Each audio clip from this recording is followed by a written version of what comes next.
आज हम आपको पढ़ाने जा रही हूँ कक्षा चौथी से व्याकरण, जिसका नाम है भाषा और व्याकरण।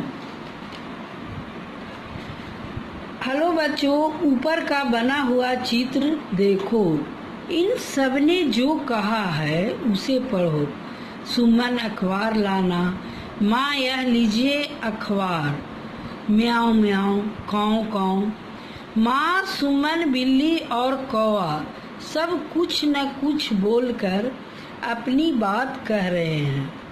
हम सब अपने मन की बात कहने के लिए बोलते हैं, तो कभी लिख कर अपनी बात को कहते हैं।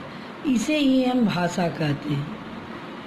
मन के भाव बोलकर या लिखकर प्रकट करने के साधन को हम भाषा कहते हैं।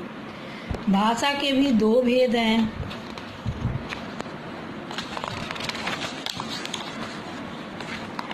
कभी कभी हम संकेत के द्वारा भी अपने मन की बात एक दूसरे तक पहुंचाते हैं।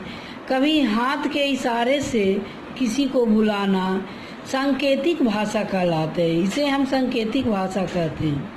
इस प्रकार संकेत की भाषा को हम भाषा के रूप में शामिल नहीं करते हैं। भाषा में केवल दो ही भाषा को हम लोग शामिल करते हैं, जैसे मौखिक और लिखित। मौखिक का अर्थ है बोलकर। जब हम बोलकर अपनी बात कहते हैं तो वह भाषा मौखिक रूप कहलाता है। लिखित का अर्थ लिखा हुआ रूप। जब हम लिखकर अपनी बात दूसरों तक पहुंचाते हैं तो वह भाषा लिखित रूप कहलाता है। भाषाएं, विश्व में अनेक भाषाएं बोली जाती है, जैसे अंग्रेजी, जापानी, चीनी, जर्मन आदि। इसी प्रकार हमारे देश में भी हर राज्य की भाषा अपनी भाषा है।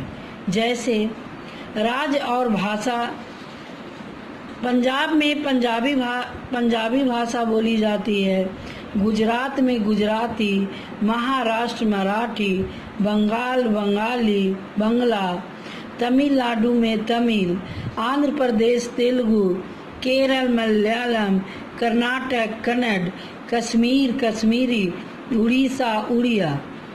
हिंदी हमारी राष्ट्रभाषा है। यह बहुत से राज्यों में बोली जाती है। हर वर्ष 14 सितंबर को हिंदी दिवस मनाते हैं। इस दिन हिंदी को राष्ट्रभाषा का स्थान मिला है।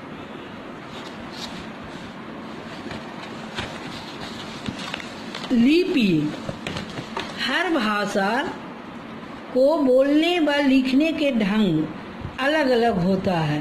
भाषा लिखने के लिए जिन चिन्हों का प्रयोग होता है वे लिपि कहलाते हैं। हिंदी भाषा के चिन्ह हैं आ, ई, क, ख, ग आदि। हिंदी भाषा देवनागरी लिपि में लिखी जाती है।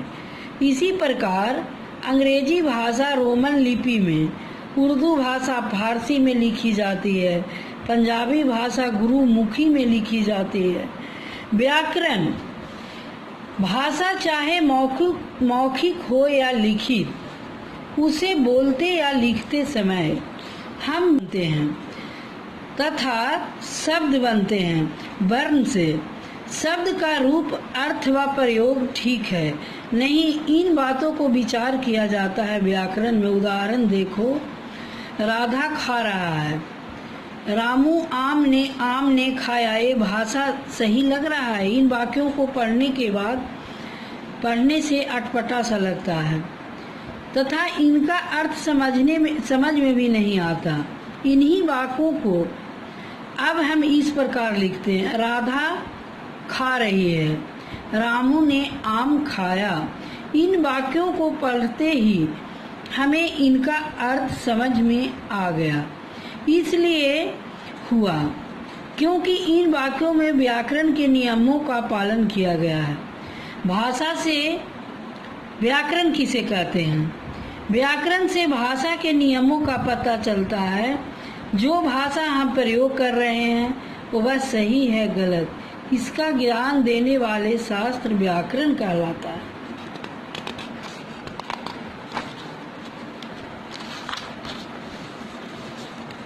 रिक्त स्थान को भरना है।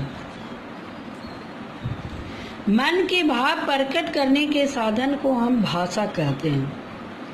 भाषा के दो रूप हैं, मौखिक और लिखित। हमारे देश में अनेक भाषाएं बोली जाती है। हिंदी हमारी राष्ट्रभाषा है। हिंदी भाषा की लिपि देवनागरी है। भाषा के सही रूप का ज्ञान हमें व्याकरण करवाता है। क्वेश्चन नंबर 2, वाक्य पढ़ो, सही के आगे तथा गलत के आगे कटे का निशान का चिन्ह लगाओ। अध्यापिका को अजय को बुलाना भाषा का लिखित रूप है। ये सही है या गलत? ये तो गलत है। पिताजी का पत्र लिखना भाषा का लिखित रूप है। ये सही है। अजय और अमित का फोन पर बात करना भाषा का मौखिक रूप है। ये भी सही है। अध्यापिका का कक्षा में बोर्ड पर लिखना भाषा का मौखिक रूप है। हिंदी भाषा कई राज्यों में बोली जाती है। ये सही है। राज्य के नाम के आगे बोली जाने वाली भाषाओं का नाम लिखो। राज्य और भाषा, पंजाब में पंजाबी बोली जाती है, गुजरात में गुजराती, महाराष्ट्र मराठी, तमिलनाडु तमिल, कर्नाटक कन्नड़ और केरल में मलयालम बोली जाती है।